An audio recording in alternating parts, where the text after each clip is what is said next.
할렐루야. 큰 은혜 받으시기 바랍니다. 한 번 더 큰 은혜 받으시기 바랍니다.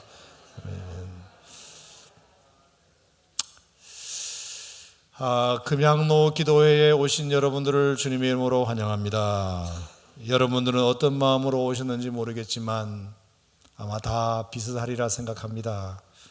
내게 기도 제목이 있고 또 내 마음에 답답한 마음이 있고 또 내 스스로의 힘으로 풀려지지 않는 문제가 있기 까닭에 그 누구를 붙들고 하소연하기보다 그래도 하나님께 나가서 기도하면 내 이 답답한 마음도 풀어질 뿐만 아니라 실제로 하나님께서 내 기도를 절대로 외면하지 않으시고 우리 형편과 처지를 너무나도 잘 아시는 하나님께서 이 문제가 어떻게 풀려야 할지 내 지혜보다도 더 월등한 지혜를 가지고 계신 하나님께서 우리의 문제를 놓고 기도하면 하나님께서 방법도 가르쳐 주시고 길도 열어주시고 열쇠도 우리에게 들려주셔서 따고 들어갈 수 있는 그런 은혜를 하나님께서 우리에게 주실 줄로 믿기 까닭에 오늘 이 밤에 나오신 줄 믿습니다. 꼭 그와 같은 은혜가 기적이 이 밤에도 일어나기를 축원합니다. 자, 이제 11월 달은 추수감사의 계절입니다. 그래서 우리가 153 감사대행진을 153일 동안 진행하면서 우리가 감사 엽서도 여러분에게 나눠드리고 감사 일기도 나눠드리고 감사 저금통도 나눠드렸는데 오늘부터 한 3, 4주간만이라도 우리가 좀 서로에게 감사를 표하는 시간이 되었으면 좋겠다 그런 생각이 들어서 여러분 들어오실 때 엽서 편지 받으셨지요? 그리고 볼펜도 받으셨지요? 없으시면 손 드시면 저희가 드리도록 하겠고요.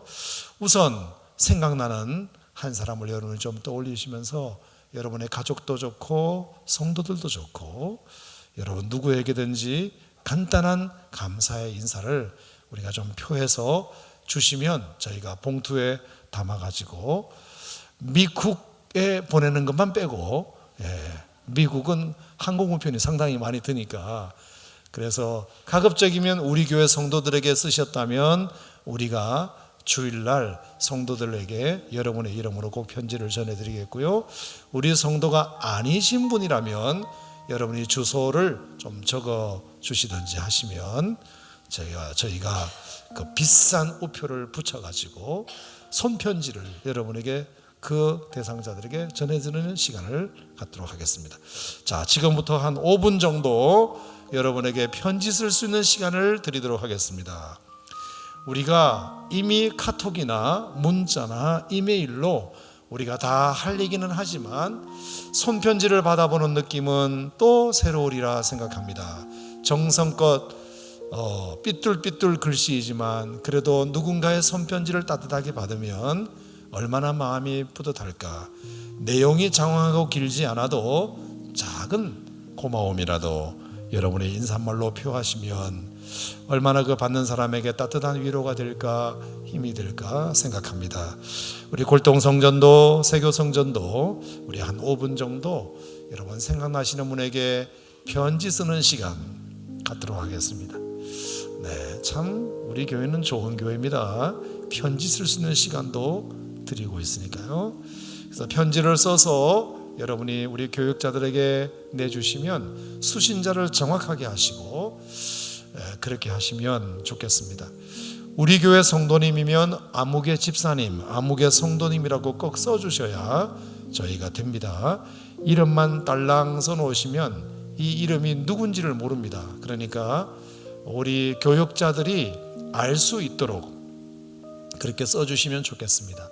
우리 교회 성도님들은 그냥 아무개 성도님, 아무개 집사님, 아무개 전도사님, 아무개 목사님 써주셔도 우리가 충분히 아니까 상관없고요. 우리 교회 성도님이 아니시거나 또 여러분 가족이나 부모님 그런 분이시라면 꼭 정보를 남기셔야 됩니다. 그래서 사랑하는 어머니 누구에게 그리고 주소 이걸 좀 여러분이 적어주시면 되고요.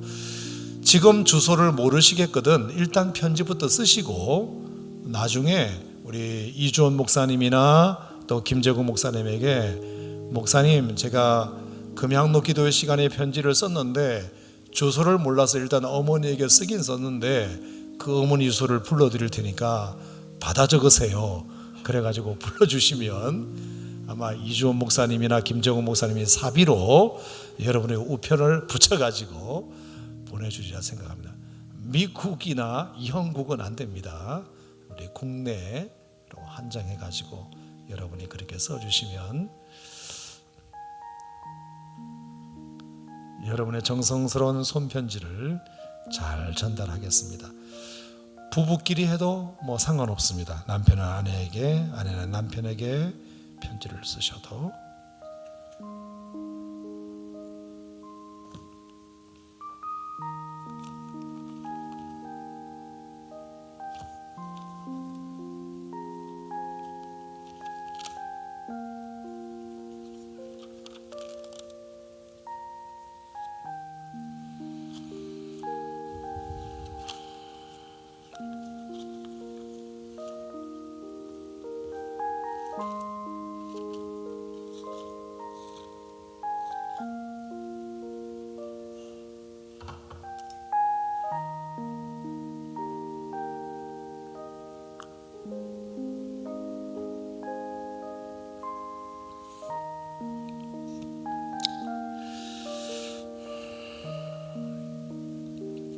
여러분 목원들에게, 또 목자에게, 또 여러분 자녀들에게, 또 우리 교사 선생님들은 학생에게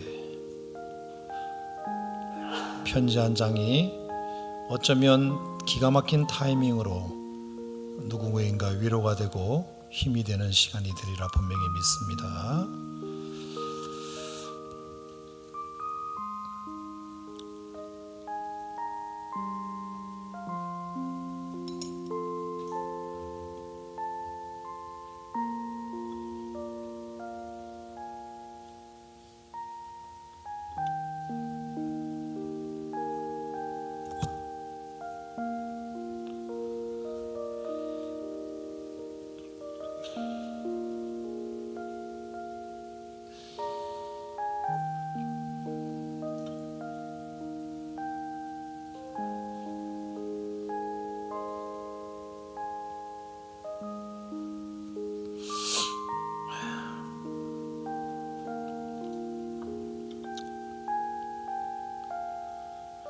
꼭 감사의 편지가 아니더라도 위로가 필요하신 분, 또 격려가 필요하신 분이 있으시다면 격려와 위로의 메시지를 주셔도 큰 힘이 되리라 생각합니다.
삼 분 더 드리겠습니다. 3분.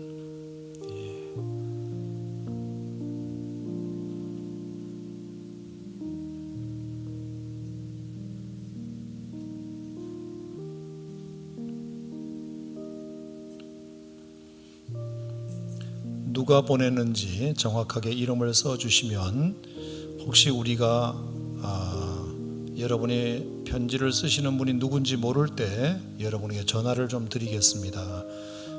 김아무개가 어떤 분이신지를 모를 때 우리가 전화를 교육자들이 드릴 수 있도록 누가 썼는지에 대해서도 꼭 여러분 써주시면, 아들이 이렇게 해버리면 그 아들이 어느 아들인지 모르기 때문에 부모님에게 보내신다고 하면 어머니에게 아들이 그래버리면 저희는 못 찾습니다. 그러니까 아들 이름과 어머니 이름을 써주셔야 저희가 혹시 수신자가 불분명할 경우에 여러분에게 전화를 드려서 확인할 수 있습니다. 그렇게 해주시면 도움이 되겠습니다.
자, 이제 교육자들이 왔다 갔다 할 때 쓰신 것은 제출해 주시면 좋겠습니다.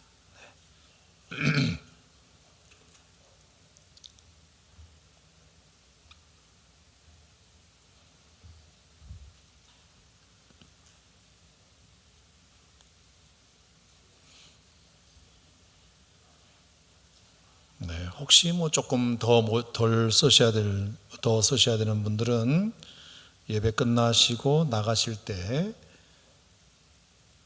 우리 교육자들에게 내주시면 좋겠고요. 지금 내실 수 있는 분들은 그렇게 내시면 좋겠습니다.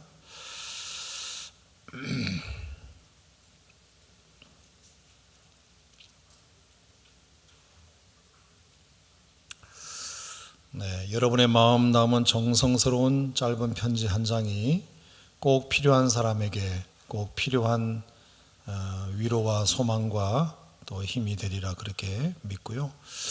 혹시 한 가지 숙제를 드린다면, 자, 오늘 편지로 누군가 여러분이 편지를 받으시는 입장이 되었다면 꼭 답장을 여러분이 좀 쓰셔서 서로 좀 이렇게 한 달 동안만이라도 풍성하게 편지가 오고 가는 것으로 해줬으면 좋겠습니다. 우리 편지를 받으신 분들은 꼭 답장을 우리 성도들이시라면 써주시면 또 힘이 나지 않겠는가 생각합니다. 네. 하나님 말씀은 사도행전 2장 말씀을 보겠습니다. 자, 덜 내신 분들은 나중에 끝나시고 나가실 때 우리 교육자에게 꼭 내주시기를 바랍니다. 사도행전 2장 44절 45절 오늘은 두 절을 말씀을 같이 나누겠습니다. 사도행전 2장 44절 45절 다 함께 읽겠습니다. 믿는 사람이 다 함께 있어 모든 물건을 서로 통용하고 또 재산과 소유를 팔아 각 사람의 필요를 따라 나눠주며. 한 번 더 읽겠습니다. 믿는 사람이 다 함께 있어 모든 물건을 서로 통용하고 또 재산과 소유를 팔아 각 사람의 필요를 따라 나눠주며. 아멘. 자, 오늘은 교회의 오리지널 디자인, 교회의 원형 설교 10번째 시간입니다. 오늘은 가족 같은 공동체, 이런 제목으로 하나님 말씀 함께 나눠보도록 하겠습니다. 옛날에 어느 수도원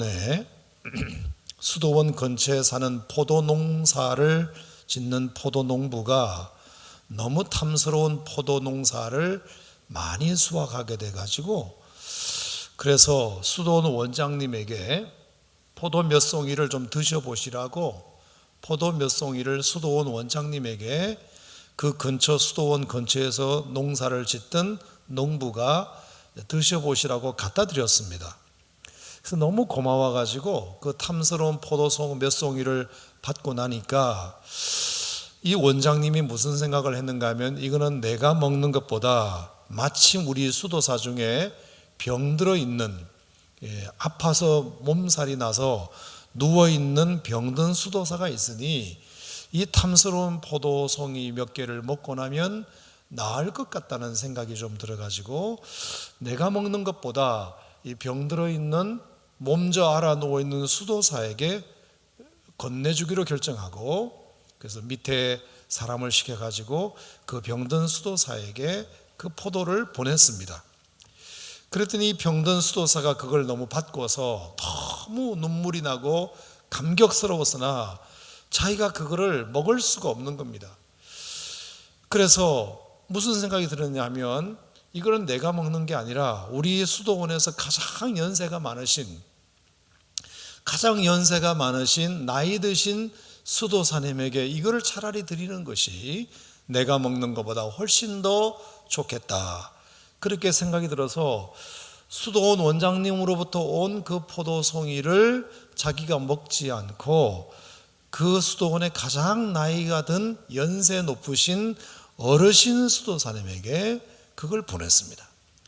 그랬더니 이 어르신 수도사님이 그걸 너무 고맙게 받았으나 도저히 자기가 그걸 먹을 수가 없어서 이제 어제 그제 갓 들어온 신참 수도사, 얼마나 수도원에 처음 들어와서 우왕좌왕 힘들까, 적응하는데 힘들까 생각이 들어서 나이든 내가 이 신참 수도사에게 포도송이를 전해주면 얼마나 큰 격려가 될까 싶어서 자기에게 온 그 포도 몇 송이를 제일 신참 수도사에게 갖다 주라고 했습니다. 그랬더니 이 신참 수도사가 황송하고 고맙긴 하지만 어떻게 나이가 지긋하신 가장 어른 수도사로부터 온 그걸 자기가 넙죽 먹을 수가 있겠습니까? 그래서 이것은 당연히 우리 원장 수도사님에게 드리는 것이 옳다 생각하고 원장 수도사님에게 드리라고 갖다 드리게 되었습니다. 결국 포도송이가 원점으로 돌아오게 되었습니다. 원장님에게 온 포도 몇 송이가 병든 수도사에게, 병든 수도사에게 온 포도송이가 나이든 수도사에게 온 포도송이가 신참 수도사에게, 그리고 그것이 다시 원장 수도사에게 전해졌고, 그 포도송이가 이렇게 돌아왔다는 사실을 모두가 알게 되었을 때 그 수도사의, 수도원의 분위기는 기도를 많이 했을 때 분위기보다, 성경을 공부했을 때 분위기보다, 찬양을 많이 했을 때 분위기보다 훨씬 더 좋고 따뜻해졌다는 것입니다. 여러분, 교회를 교회되게 하고 수도원을 수도원되게 하는 것은 거룩한 영성, 깊은 기도, 그리고 탁월한 말씀, 그리고 질 높은 찬양, 그 모든 것들이 교회를 교회되게 하고 수도원을 수도원되게 하는 것도 맞지만, 그거 못지않게 굉장히 중요한 것은 이렇게 서로 사랑의 나눔이 있을 때 얼마나 그 수도원이, 얼마나 그 교회가 따뜻한 공동체가 되겠습니까? 아멘. 저는 우리 교회가 수도원은 아닐진데 어쨌든 우리 교회도 이런 사랑의 나눔이 있다면 다시 내게서 나간 그 포도가 결국 내 손으로 돌아왔을 때 얼마나 그 수도원이, 얼마나 그 공동체가 따뜻한 느낌을 받았겠습니까? 자, 오늘 사도행전 2장에 이 말씀, 믿는 사람이 다 함께 있어 모든 물건을 서로 통용하고 재산과 소유를 팔아 각 사람의 필요를 따라 나누어졌다는 이 초대교회의 모습이 보면서 그 수도원 이야기가 생각나 여러분들에게 잠깐 말씀드렸습니다. 참 안타깝게도 이것은 한낱 옛날 수도원 이야기에 불과할 뿐 현대교회에서 이런 모습을 찾고 또 찾을지라도 잘 발견할 수 없음이 사실 우리의 현대교회의 안타까움일 것입니다. 그렇다면 우리가 이 문제를 좀 더 깊이 생각해보고 교회가 너무 각자의 삶이 바쁘고 그리고 각자의 삶이 너무 개인주의가 만연하다 보니까 정말 하나님을 아버지로 모시고 서로 한 형제 자매로 부르고 있는 우리 교회에서조차도 이런 것들을 우리가 터부시하고 그리고 옛날 이야기로 치부하고 그것은 성경에나 있는 이야기지 실제로는 불가능하다고만 그냥 덮어두고 넘어갈 일인가, 아니면 우리의 부족을 솔직히 시인하고 인정하고 어떻게 쓰는지 조금씩 이 초대교회의 모습, 이 수도원의 모습을 회복해야 할 것인가, 그것은 우리가 한번 다시 좀 생각해 보아야 할 문제가 아닌가 생각합니다. 여러분, 한 가지 좀 질문해 보겠습니다. 44절과 45절이 초대교회 모습이라고 되어 있는데요. 자, 초대교회 모습인 이 모습을 가만히 보면 이것이 교회에서 이루어지는 거룩한 모습이면서도 동시에 또 하나의 공동체에서 확인할 수 있는, 또 하나의 공동체가 그렇게 되어야 하는 공동체가 또 하나 있다면 교회 공동체 말고 또 어느 공동체이겠습니까? 그게 바로 가정이죠. 자, 여러분, 믿는 사람이 다 함께해서 모든 물건을 서로 통용하고 재산과 소유를 팔아 각 사람의 필요를 따라 나누어 줬다는 이 말의 핵심 단어를 가만히 생각해 보면 우리의 가정에서 지금 현재 일어나고 있는 모습과 매우 흡사하다고 말할 수 있습니다. 첫 번째, 함께 있어. 우리가 한 아버지와 한 어머니를 모시고 살고 있는 한 형제 자매라는 생각을 하는 사람들이 다 함께 모여 있어. 물론 요즘은 이제 가정이 워낙 핵가족이 되고 그렇게 해서 홀로 사는 가정들이 많아지기는 했습니다만 어쨌든 기본적으로 함께 있는 공동체는 역시 가정 공동체 아닙니까? 가족 공동체는 어쨌든 함께 있고 또 함께 있고 싶어 하고 일 때문에, 공부 때문에, 또 유학 때문에, 군대 때문에, 출장 때문에 잠깐 떨어져 있긴 하지만 어쨌든 함께 보고 싶어 하고 서로 연락하는 관계가 가정 공동체라고 한다면 교회 공동체 못지않게 가정 공동체도 굉장히 흡사 그 초대교회의 모습을 닮아 있다고 볼 수 있습니다. 또 서로 물건을 통용하고, 이 통용하다는 말의 의미는 물건을 같이 쓴다는 의미입니다. 같이 쓰고. 여러분, 우리가 가족이라고 하면 한 집안에 살면 물건을 같이 공유하는 것이 당연한 거죠. 물론 개인 칫솔도 있고 개인 속옷도 있고 개인 옷도 있고 개인 사적인 물품이 분명히 있습니다. 핸드폰도 다 따로 쓰고 따로 쓰지만 많은 부분을 가정에서 함께 공유합니다. 수건도 공유하고 부엌도 공유하고 세면장도 공유하고 싱크대도 공유하고 방도 공유하고 다 공유하는 것입니다. 같이 쓰게 되어 있습니다. 물론 형제끼리 싸우면서 이거 건드리지 마 하면서 언니 동생끼리 싸우기도 하고 내 것 건드리면 죽여버릴 거야 이렇게 나오기도 하고, 그렇지만 그래도 어쨌든 한 가족은 함께 쓰는 것 아닙니까? 함께 같이 쓰는 거죠. 같이 쓰는 것이 많은 것이 그게 가족 공동체입니다.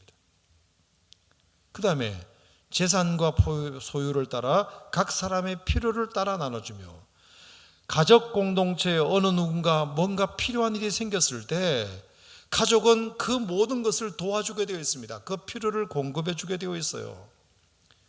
세상에 어느 부모가 자식이 지금 학비가 필요하다는데 내가 꼬아서라도 어쨌든 있는 돈이라도 다 긁어가지고 학비를 대는 일에 도와주는 것 아닙니까? 그 자녀에게 필요가 생겼을 때 재산과 소유를 팔아, 옛날에 소 팔고 논 팔아 자식들 유학시키고 공부시켰던 그 부모님을 생각하면 딱 이거는 가족 공동체입니다. 재산과 소유를 팔아 각 사람의 필요를 따라 나눠준다는 말은 부모가 가지고 있는 재산이지만, 부모가 가지고 있는 돈이지만, 부모 통장에 들어있는 돈이지만 자식이 학원비가 필요하고 학비가 필요하고 사업자금이 필요하고 그리고 누군가 가족 중에 큰 수술을 해서 병원비가 필요할 때 그건 네가 아프니까 네가 알아서 해라, 그런 가족이 어디 있습니까? 빌려서라도 그 수술비를 내고 그 병원비를 대는 것이, 그 필요를 따라 재산과 소유를 팔아서라도 그 가족의 필요를 따라 나눠주고 도와주는 것이, 그것이 가족이죠. 아빠 엄마가 번 돈으로 아파트 10몇 평에서 20몇 평으로 이사 갔다고 칩시다. 그동안 방 2개짜리에서 방 3개짜리로 이사 갔습니다. 그래서 방 2개짜리였을 때는 형제가 있어도 각 방을 주지를 못했습니다. 근데 방이 3개가 되자 각 방을 줄 수 있게 됩니다. 당연합니다. 애들이 그렇게 각자 방을 원했는데 이제 방 3개짜리 아파트로 이사를 가니까 그들이 원하지 않아도 그들의 필요를 따라 나눠주게 되어 있습니다. 가구도 들여줍니다. 책상도 들여줍니다. 침대도 하나 장만해 줍니다. 재산과 소유를 팔아 각 사람의 필요를 나눠준다는 말은 초대교회 모습이긴 하지만 여전히 현대 가정에서도 얼마든지 발견해 볼 수 있는 부분입니다. 그러니까 결국 현대 교회가 이런 모습을 많이 잃어버렸다고 했을 때 우리가 가족 공동체에서는 이런 일이 여전히 남아있다고 한다면 우리 교회가 어떻게 초대교회를 닮아가려는 노력과 동시에 지금 현대 사회에서도 여전히 일어나고 있는 우리의 가족의 모습을 우리 교회에서 그대로 확장시킬 수만 있다면 어느 정도 우리가 사도행전 2장의 교회의 원형을 닮아갈 수 있는 부분들이 있지 않을까 생각이 들어서 오늘 우리가 가족이라면, 우리 성도들이 한 곳에서 예배하는 가족이라면, 오산 침례교회 공동체가 가족 공동체라면 다음에 3가지 중요한 말씀들을 우리가 함께 실천하고자 노력할 때 그것은 나에게도 도움이 되고 우리 공동체에도 도움이 되는, 공동체에게도 도움이 되고 나에게도 혜택이 돌아오는 그런 은혜가 있으리라 생각합니다. 자, 첫 번째는 44절 말씀에 함께라는 단어입니다. 따라합시다. 함께. 그 다음에 두 번째는 서로라는 단어입니다. 따라합시다. 서로. 세 번째는 필요를 따라라는 단어입니다. 따라합시다. 필요를 따라. 자, 이 3가지 주제를 여러분과 오늘 이 시간 잠깐 나눠보도록 하겠습니다. 먼저 교회 공동체가 가족 공동체가 되려면 함께라는 마음이 참 중요하다. 따로가 아니라 함께, 각자가 아니라 함께, 이게 얼마나 중요한지 모릅니다.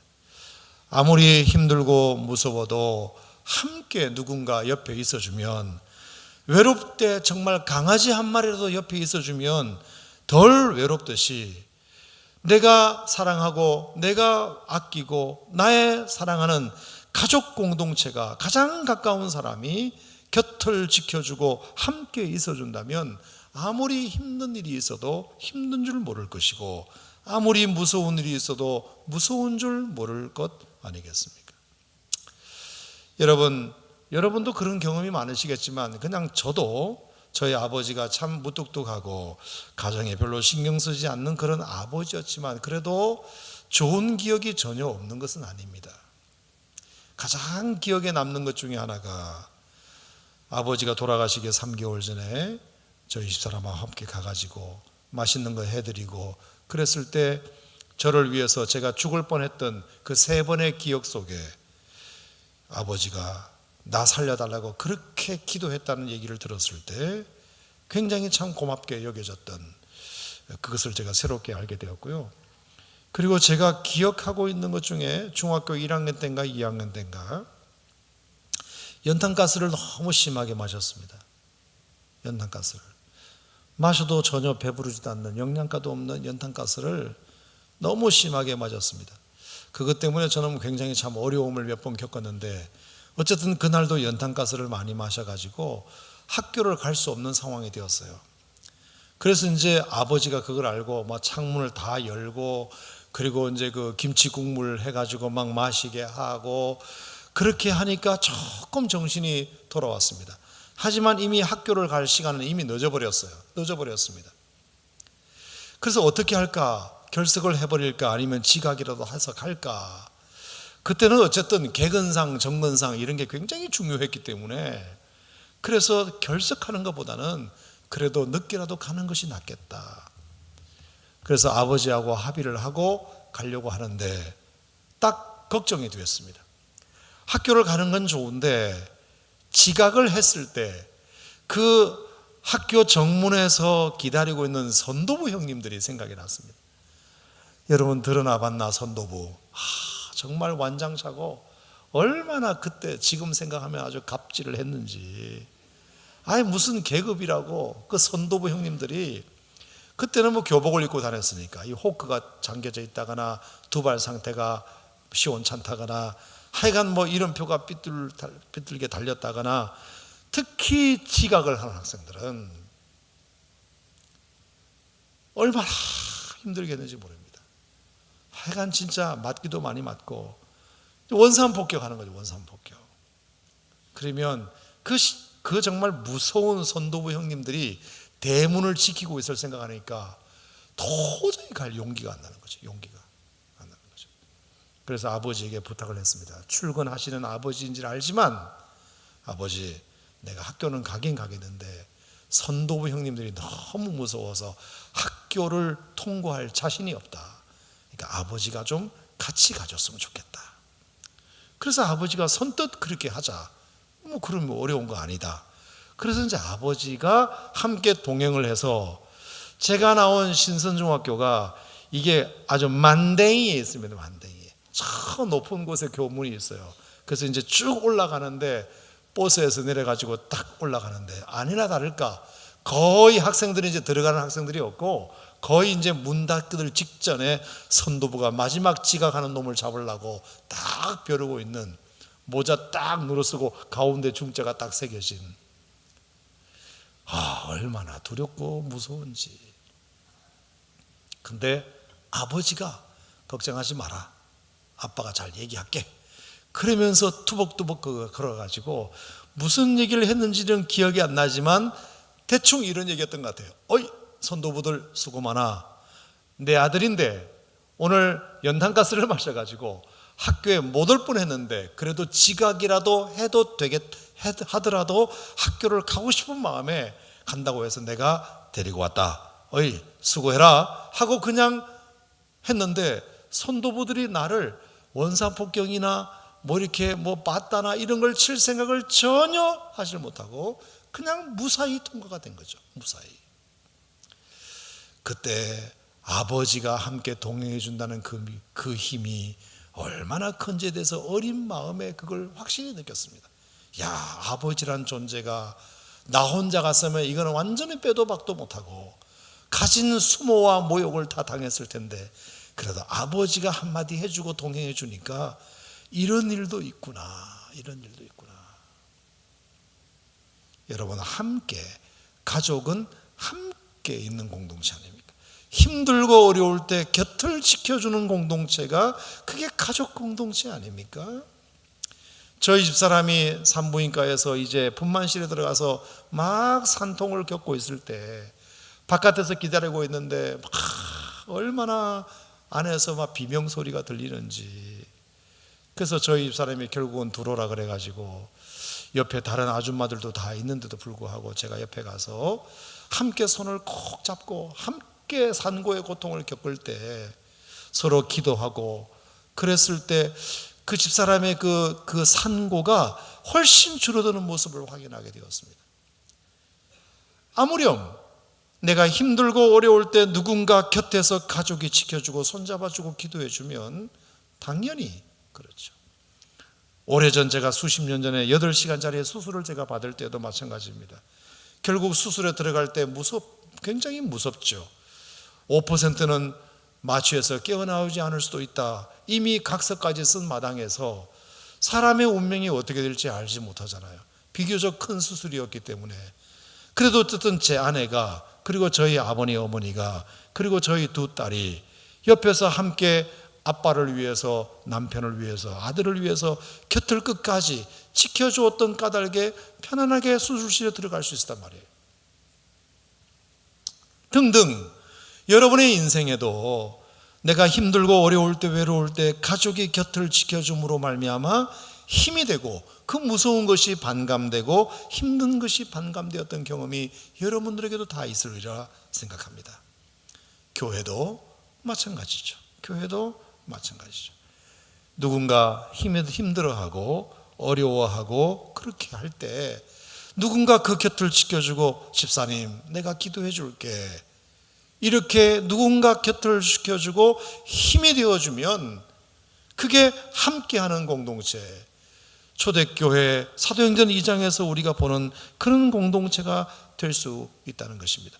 그러므로 우리가 초대교회를 따라가는 것이 우리의 교회의 목표이지만, 우리가 지금 가정 안에서 이루어지고 있는 것들만 묵상해 보아도 우리 교회 공동체 속에서 우리 성도들끼리 어떤 자세로 성도들을 섬기고 대해야 되는지가 답이 거기 있다고 저는 생각합니다.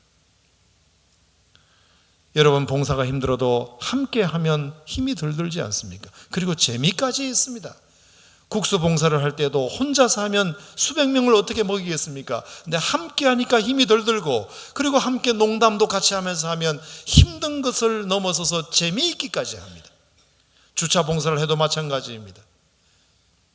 기도도 마찬가지입니다. 기도도 혼자서 하면, 이 큰 예배당에 혼자서 하면 왠지 잘 주눅이 들지만, 서로 많은 사람들이 함께 모여서 같이 기도를 통성으로 하면 그 사람들의 기도 때문에 내가 힘을 받고, 내 기도 때문에 그가 힘을 받아서 모두가 다 기도가 잘 될 줄로 믿습니다. 그래서 금양로 기도회 때 여러분, 가능하면 빠지지 마시고 함께 좀 많이들 나오셔서 참여하시면 좋을 것 같습니다. 여러분, 솔직히 말해서 지금 금양로 기도회 시간에 제가 가끔 농담으로 하는 얘기지만, 나 하나 여러분 하나 이렇게 앉아 계시다면 얼마나 설교하는 나도 힘들고 여러분도 설교 듣는데 힘들겠습니까? 어쩌면 이렇게 오늘 아무도 안 나오고 나 혼자만 나왔나. 근데 골동성전, 세교성전이 금양로 기도회 때마다 꽉 차서 생각보다 많은 사람들이 나와 있는 모습에 내가 은혜를 받습니다. 은혜를 받아요. 와, 오늘 기도회 참 많은 성도들이 나왔네. 벌써 마음이 확 열리고, 기도할 때도 주여 삼창을 주여 할 때 여러 사람들이 함께 주님을 외칠 때 그 길을 내가 받고 같이 기도하면 기도의 문이 금방 열리게 되고 기도줄이 잡히게 되고 같이 기도하게 되는 것입니다.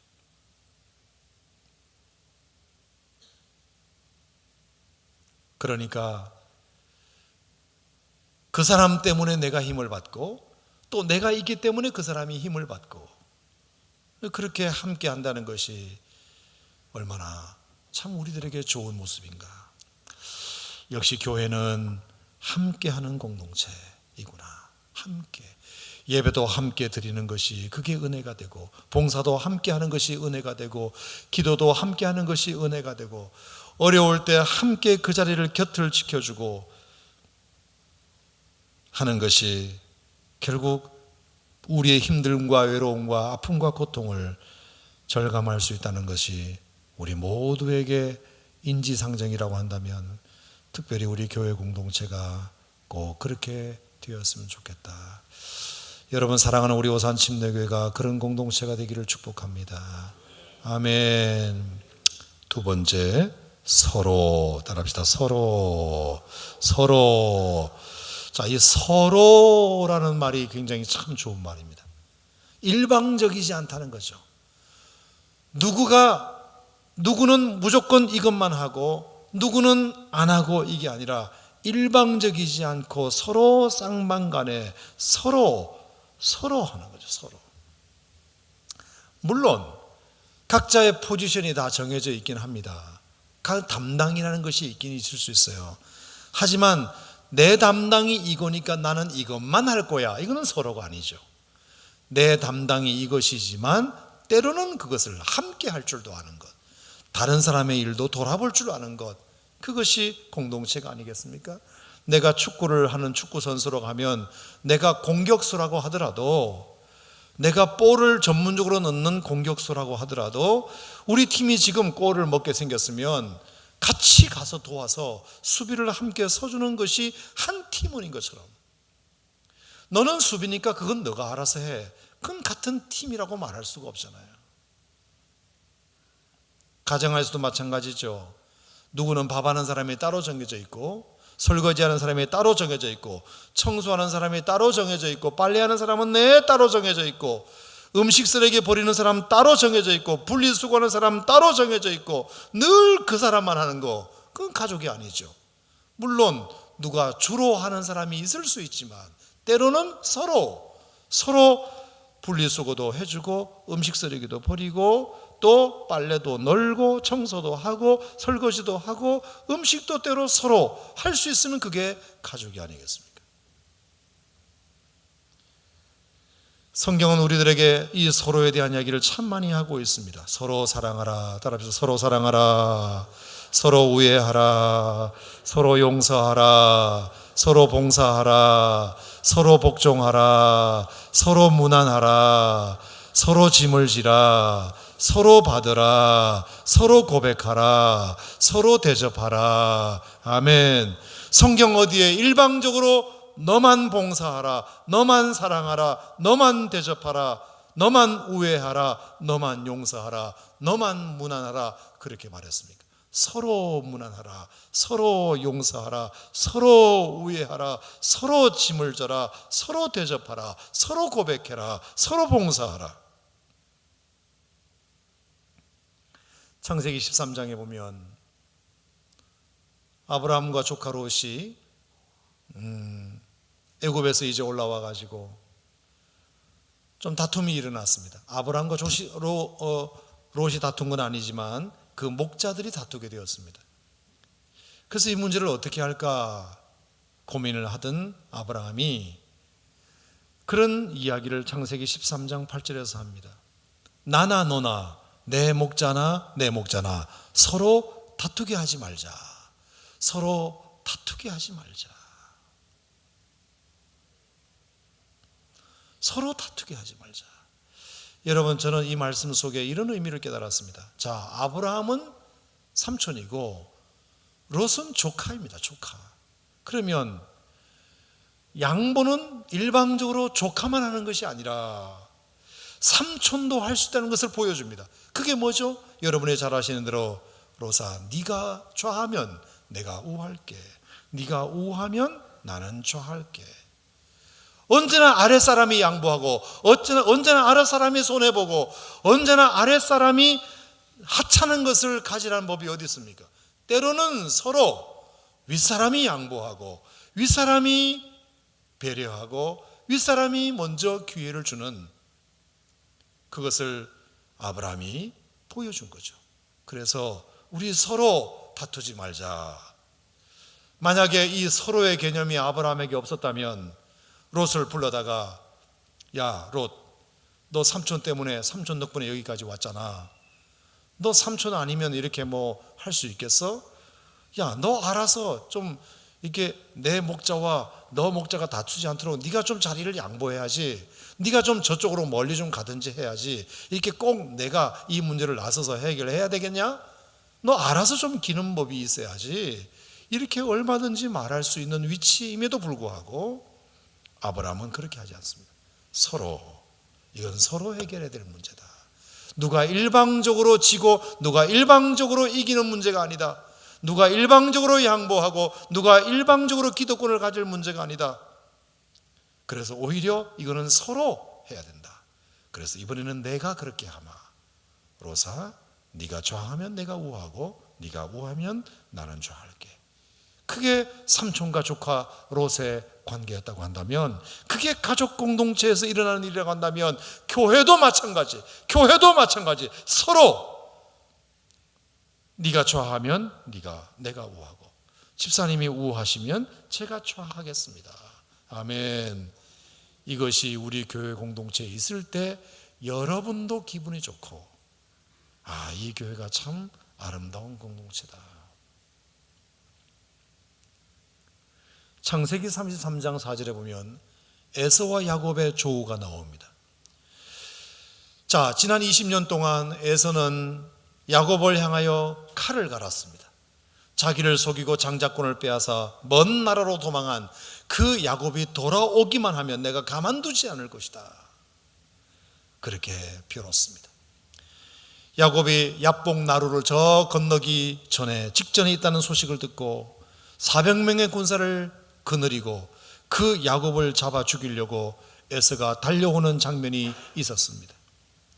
하지만 하나님께서 야곱이 정말 환도뼈가 부러질 정도로 그 야복나루에서 간절히 하나님 앞에 기도한 덕분이었는지 놀라운 장면이 일어납니다. 그 20년 동안 칼을 갈고 이를 갈았던 그 에서가 어떻게 된 판인지 창세기 33장 4절에 보면 에서가 달려와 목을 어긋맞추어 서로 우니라, 이렇게 되어 있습니다. 에서가 달려와 목을 어긋맞추어 서로 우니라.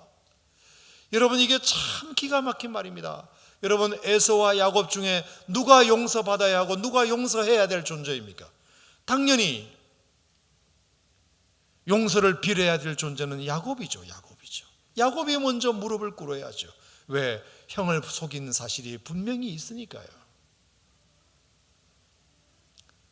그러므로 용서를 비는 대상은 누가 봐도 야곱이지만, 야곱이 먼저 무릎을 꿇어야 맞지만, 그래야 문제가 해결되는 것은 당연하지만, 웬일인지 에서가 달려와 목을 어긋맞추어 서로 우니라. 이 말은 누가 먼저 화해의 제스처를 보냈느냐? 그것은 야곱이 아니라 에서였다. 에서가 달려와 목을 먼저 맞추어 서로 함께 울었다. 여러분, 비록 잘못은 야곱이 했지만 용서는 에서가 먼저 했다는 것, 이게 가족 공동체 아니겠습니까? 서로 때로는 용서를 빌어야 할 사람들이 빌 때도 있지만, 때로는 용서해야 할 사람이 먼저 용서할 수도 있는 것 아닙니까? 때로는 용서를 빌어야 할 사람들이 먼저 빌 때도 있지만, 때로는 용서해야 할 사람이 먼저 용서할 수도 있는 것, 그건 서로 하는 것. 저는 이때 에서가 왜 울었을까? 야곱을 20년 만에 만나서 반가워서 울었을까? 그런 울음도 있겠지만, 지난 20년 동안 내가 너무 미워해서 미안해 라는 마음으로 울었을 수도 있겠다. 지난 20년 동안 내 피부치 동생을 미워해서 형이 미안해, 이 말을 어쩌면 에서가 먼저 꺼냄으로 말미암아 야곱과 에서가 함께 조화하고 회오할 수 있었던 기회가 된 것은 아니겠는가? 여러분, 무엇이든지 일방적인 것은 그건 가족관계가 아닙니다. 그것은 요즘은 회사에서도 그렇게 하지 않습니다. 상하관계가 아닙니다. 일방적인 관계가 있을 수 없습니다. 모든 가족은 그렇습니다. 그러므로 교회도 마찬가지. 무엇이 일방적입니까? 모두가 다 서로 하는 것입니다. 자, 사무엘하 21장 7절 말씀에도 보면 이런 말씀이 나와요. 다윗과 사울의 아들 요나단 사이에 서로 여호와를 두고 맹세한 것이 있었다. 다윗과 사울의 아들 요나단 사이에 서로 여호와를 두고 맹세한 것이 있었다 그랬습니다. 여러분, 이 다윗과 요나단은 막역지우, 관포지교 이런 말처럼 정말 끈끈한 우정 사이를 말할 때에 쓰는 관용구, 대명사처럼 쓰이는 말이 다윗과 요나단이라는 말입니다. 다윗과 요나단이라는 두 사람은 서로 친구가 될 수 없는 사이인 것을 잘 아시죠. 요나단은 원수 사울의 아들이기 때문입니다. 그 사울은 처음에는 다윗을 인정하고 좋아했으나 자기보다 인기가 더 하늘을 찌르듯 올라가자 사울은 다윗을 원망하기 시작했습니다. 저거 그냥 내버려 두었다가 아주 내 왕의 자리를 넘볼 수도 있겠다는 생각에 그때부터 다윗을 죽이기에 혈안이 되었습니다. 뿐만 아니라 내가 죽거나 내가 왕위에서 내려오면 내 아들 요나단이 왕이 되어야 되는데 저거 그냥 내버려 뒀다가는 내 아들이 왕이 될 수도 없겠다는 생각 때문이었는지 사울은 다윗을 그렇게 괴롭히고 죽이려 했습니다. 그러면 그 사울의 아들인 요나단도 아버지와 똑같은 생각을 해야 함에도 불구하고 이상하게 요나단은 다윗을 좋아합니다. 그래서 자기 아버지가 다윗을 잡아 죽이려고 군사를 풀어서 포위하려고 쫓아가는 그 정보를 빼내가지고 다윗에게 미리 알려주어서 다윗이 도망가도록 돕습니다.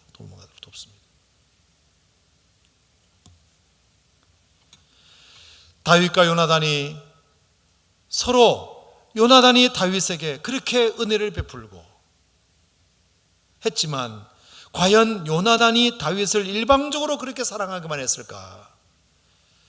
여러분, 그렇게 해서는 친구 관계가 성립될 수 없습니다. 다윗도 요나단에게 해줄 수 있는 것을 해주고 요나단도 다윗에게 그런 일을 서로 해줌으로 말미암아 두 사람이 생명을 나누는 관계가 된 거죠. 가족 관계, 친한 우정 관계가 서로 일방적이 아니라 쌍방에 서로 주고받는 모습이 될 때 그 가족이 아름다운 관계가 되는 것처럼 교회도 뭔가 서로 용서하고 서로 받아주고 서로 사랑하고 서로 이해하고 그럴 때 우리 교회가 끈끈한 한 아름다운 공동체가 되리라 믿습니다. 성경 말씀에는 서로 사랑하라, 이것은 마땅하다. 서로 사랑할 때 너희가 내 제자인 줄 알리라. 서로 사랑할 때 하나님이 우리 안에 거하시느니라.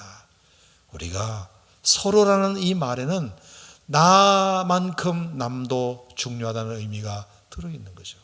우리가 서로 사랑할 때 하나님께서 우리 공동체를 다 살게 만드는 그런 능력을 하나님께서 우리 공동체에게 주시리라 믿습니다. 여러분, 제가 과거에 병사들 인격지도 교육 같은 거 할 때 써먹었던 예화 중에 하나가 그런 게 있었어요. 어떤 주인이 그 환갑잔치를 벌리게 되었는데 잔치상에 이제 손님들 대접하기 위해서 뭔가 이제 가축을 하나 잡아야 되니까 뭘 좀 잡아서 이번에 손님들을 대접할까 생각하다가 거위를 잡기로 했답니다. 거위.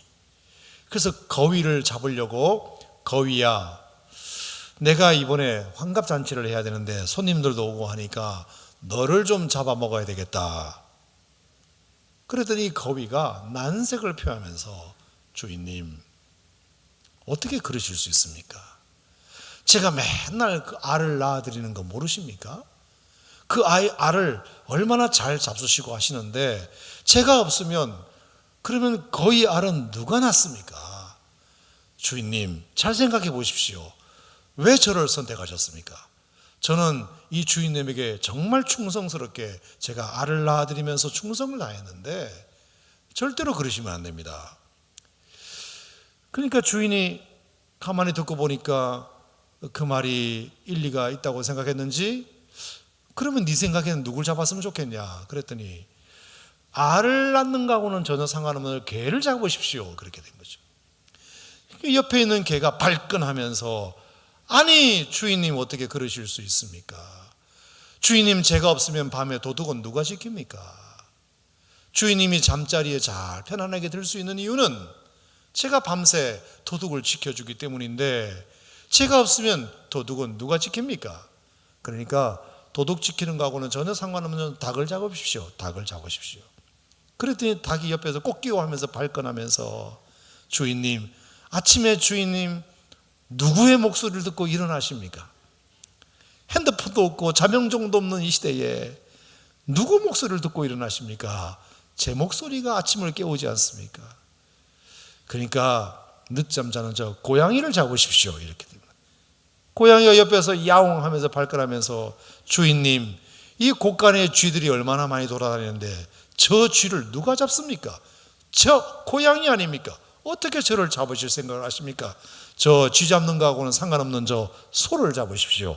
그래서 결국은 소까지 오게 되었다. 그랬더니 소가 발끈하면서 주인님, 저 넓은 밭을 누가 갑니까? 고양이가 갑니까? 이러면서 저 거위를 잡으십시오. 그래서 돌고 도는 모습에 너무 화가 나가지고, 아니 이놈들이, 세상에 내가 너희를 그렇게 키웠는데 나를 위해서 희생할 놈이 한 놈도 없단 말이냐, 이놈들 내가 다 잡아 먹어버려야 되겠다 하면서 부엌에 가서 칼을 가지러 간 마당에 고민이 빠졌습니다. 야, 이러다가 이거 서로 안 죽으려고 하다가 다 죽게 생겼다.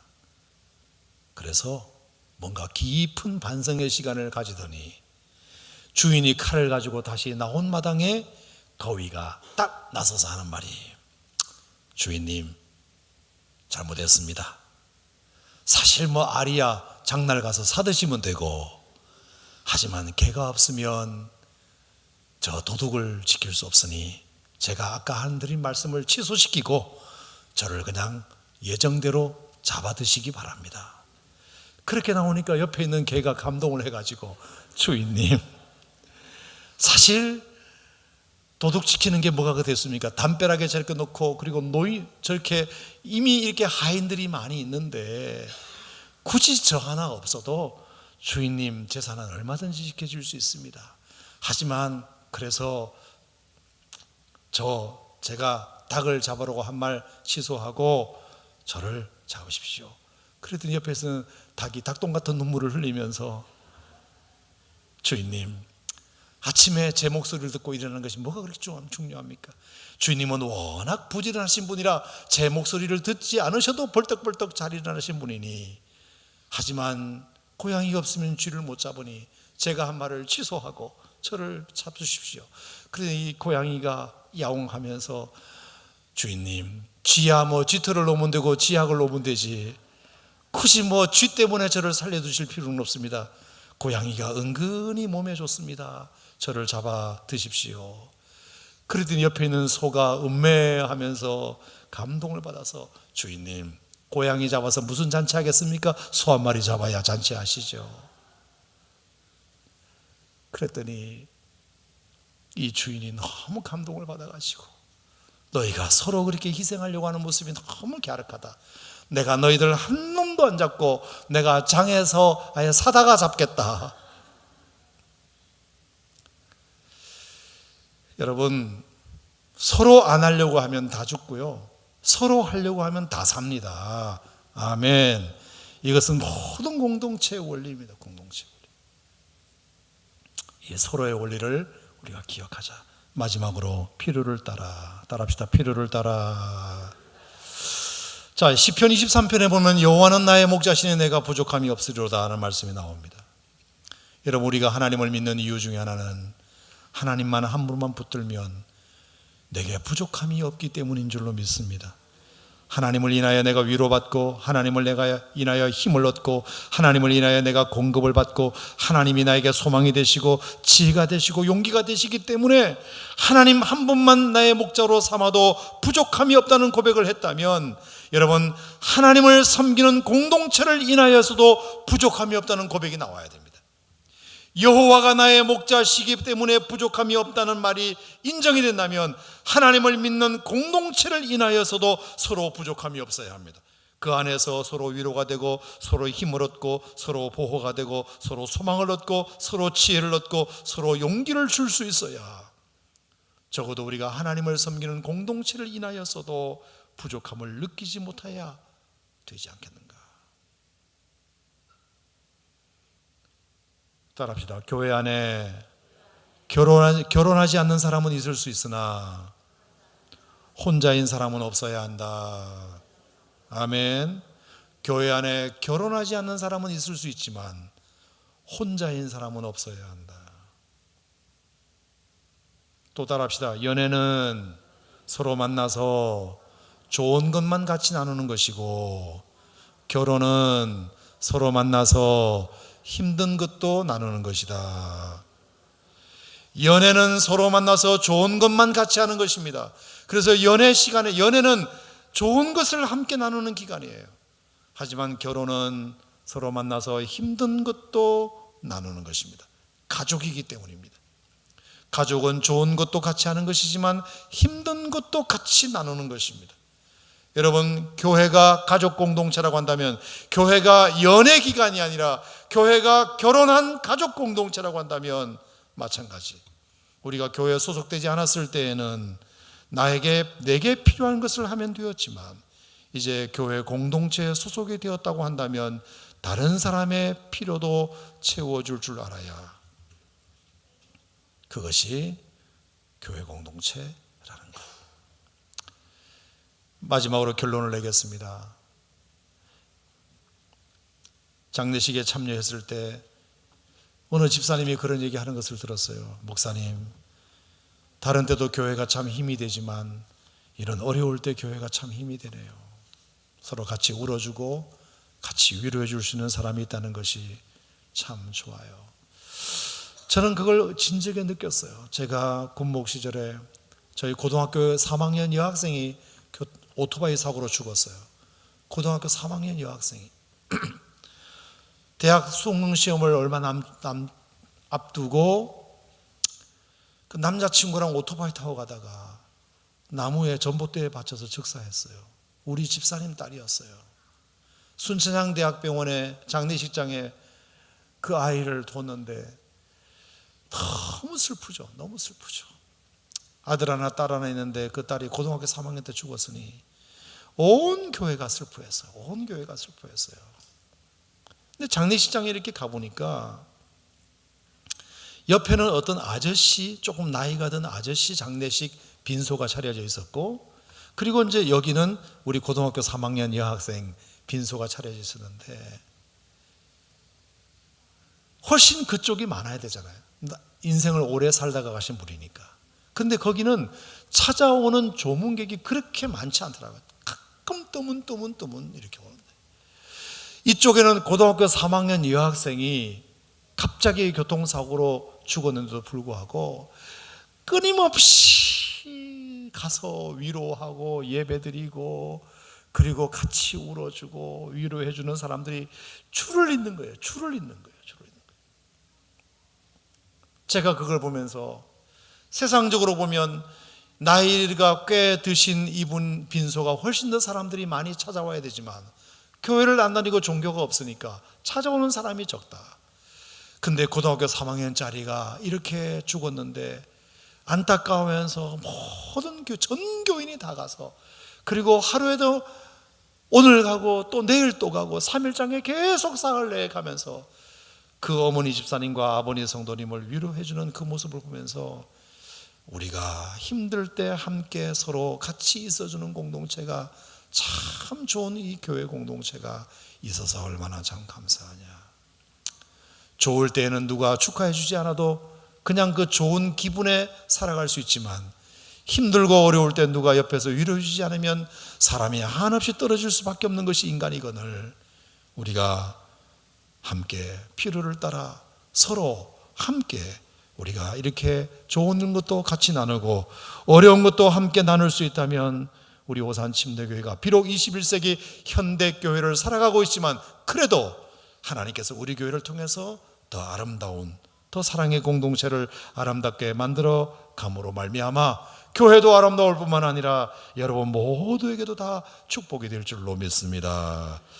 여러분 목장 안에서만이라도 먼저 한번 그렇게 해보시고, 여러분이 아시는 분을 통해서라도 그렇게 한번 해보셔서 사도행전 2장의 이 아름다운 공동체였던, 가족 같은 공동체였던 이 교회 모습이 우리 오산 침례교회에서도 회복되기를 주의 이름으로 축원합니다. 우리 같이 기도하겠습니다.